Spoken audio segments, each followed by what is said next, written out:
In every war, there are stories history tries to forget. Stories buried under ashes, lost in classified files, erased by the hands of those who feared the truth. But sometimes a name resurfaces, a whisper, a rumor, a ghost. Today we tell the story of the most mysterious man in World War II. A man the Nazis feared, the Allies couldn't control, and Poland could never claim. A man known only as the Ghost of Warsaw. But who was he? A soldier? A spy? Or something else entirely? To this day, nobody knows. Our story begins in the winter of 1936. Warsaw was cold, restless, and quietly preparing for a war everyone knew was coming, except the ones who should have known better. In the Praga district, a young man appeared. No documents, no family, no past. Locals called him Alexander, because that's the name he gave. But even then, something about him was wrong. He spoke Polish perfectly, but with an accent no one could place. He had military posture, but claimed he never served. He worked jobs around the neighborhood, yet disappeared for days with no explanation. One neighbor said, "He looked at you like he already knew your whole life story." Another said, "When he walked into a room, even the drunks sobered up." But the most chilling part? There are no photographs of Alexander before 1939. It's as if he materialized from thin air. When Germany invaded Poland in September 1939, Warsaw fell into chaos. Military units collapsed, government officials fled, and the city changed overnight from capital to prison. And this is where Alexander changed too. Witnesses claimed he walked calmly into the burning streets, not running, not hiding, almost like he had been waiting for this moment. On September 12th, German soldiers stormed a warehouse believed to house resistance activity. Inside, they found 15 unconscious German troops, 3 sabotaged vehicles, no weapons, no footprints, no signs of a fight. Only one message burned into a wooden crate. "You are not welcome here." Signed with a small mark, a circle with 3 lines. Days later, Polish resistance members began reporting sightings of a lone figure sabotaging German patrols. He worked alone, never spoke, and vanished before anyone could see his face clearly. Locals started calling him Duch Warszawy, the Ghost of Warsaw. Operation 1, the Train of Silence. German records confirm a military transport train carrying weapons and ammunition derailed outside Warsaw. The cause? A single bolt removed from the track.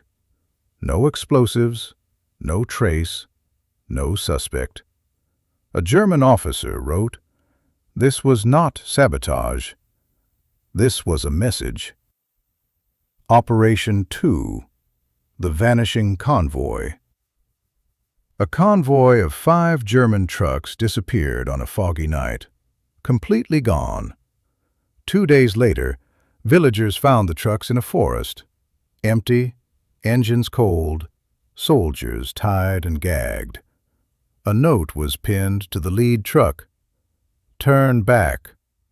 Same circle symbol. Operation 3, the prison break no one could explain. Pawiak Prison, one of the most heavily guarded Nazi facilities in Poland. One night, 17 prisoners escaped. No guards heard anything. No cameras showed anyone. No locks were broken. And on each empty cell door, the circle symbol. To this day, historians can't explain how it was done. By 1942, the Allies heard whispers about a man capable of infiltrating German locations without detection. British intelligence grew suspicious. They asked the Polish underground, "Who is this Ghost of Warsaw?" But the answer was always the same. "We don't know. He doesn't work for us." There are theories. Theory 1. A rejected soldier. Some say he was a former Polish officer who lost his family in the early days of the war, snapping mentally, turning into a lone vigilante. Theory 2. A Soviet experiment. Soviets believed he was part of a failed covert program, trained to operate silently in urban environments. Theory 3. A British spy gone rogue. MI6 files declassified in 1999 mention an operative in Warsaw acting without authorization.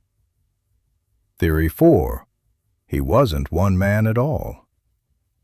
Some historians claim the ghost was not a person, but a symbol used by multiple underground fighters.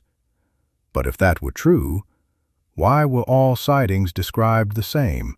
Tall, silent, wearing a long coat, moving exactly like Alexander, the mysterious man who arrived in 1936. By 1943, the ghost had embarrassed Nazi command too many times. So they launched Operation Nightfall, a massive manhunt involving over 300 troops, tracking dogs, local informants, brutal interrogations. For months, they followed rumors: a shadow in an alley, footsteps on a rooftop, a whisper in a pub. Finally, they cornered someone matching the ghost's description in an abandoned building. But when they burst inside, he was gone. Only a candle burning on the floor, and the symbol carved into the concrete. Hitler himself supposedly demanded reports on this phantom. The Nazis failed. Again. In August 1944, the city rose up. Civilians took arms, fighting for their lives, their streets, and their future. And for the first time, the ghost appeared in daylight.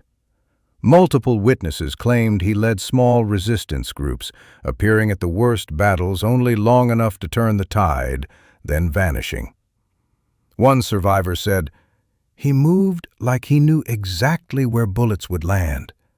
He shouldn't have been alive, but he walked through gunfire like it was rain." But on September 2, 1944, he was seen helping evacuate children from a collapsing building. And then, he walked into the smoke. No one saw him again. No body was ever found. No soldier reported killing him. No grave was recorded. No document mentions his real identity. He vanished as mysteriously as he arrived. After the war, the Polish government searched for war heroes to honor. But when they investigated the Ghost of Warsaw, they found no birth records, no family connections, no fingerprints, no photographs, no military records, no confirmed real name. It was as if he never existed. Yet the symbol continued appearing, on walls, on letters, on resistance relics. Some claim he survived. Some claim he was killed and buried secretly.